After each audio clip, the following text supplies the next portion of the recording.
เอาเลยน้องเอาเลยลูกดูให้ดีๆก๋วยเตี๋ยวแม่อ้วนรสชาติยังเหมือนเดิมไหมไม่รู้ตอบเอาเองมันเลยด้วยรักและผู้พันเอามันเลยเมื่อกี้ดูน้องหนุ่ยไปแล้ว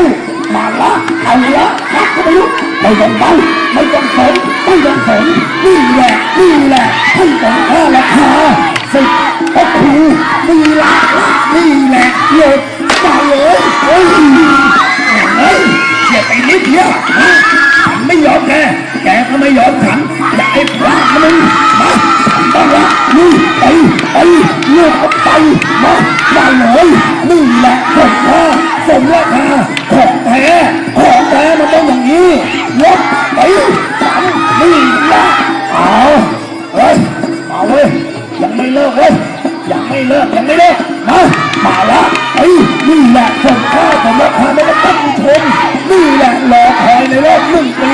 เขาจะมาเลยดูกับครั้งหนึ่งเต็มทีมแบบนี้มาเลย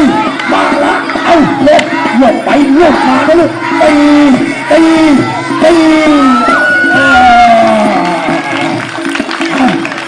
ใครไม่ต้องพูดกระดาษขอโทษนะเนี่ย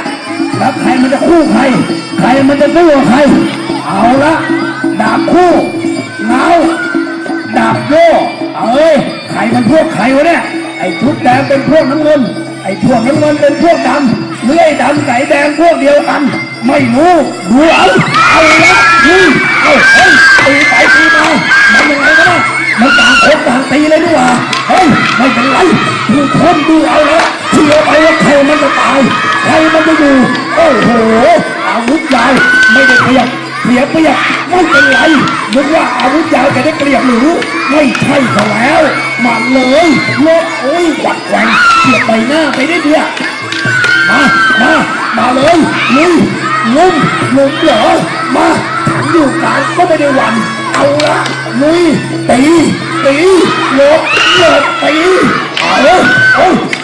มาหลุดตัวใครตัวมันเลยเอาดูกันเองเลยใครมันพลาดมันก็เจ็บตัวเลยวะมาหยุดหายใจกันนิดนึงมาเลยหนูต่อมายังไม่จบสงครามยังไม่จบบอกแล้วสงครามไม่จบยังไม่ต้องนับศพทหารมาเลยมากินเข้ามาอีกเรื่องนึงมาอีกเจ็ดนึงมาเลยเอาลบเอาเงาอยู่กลาง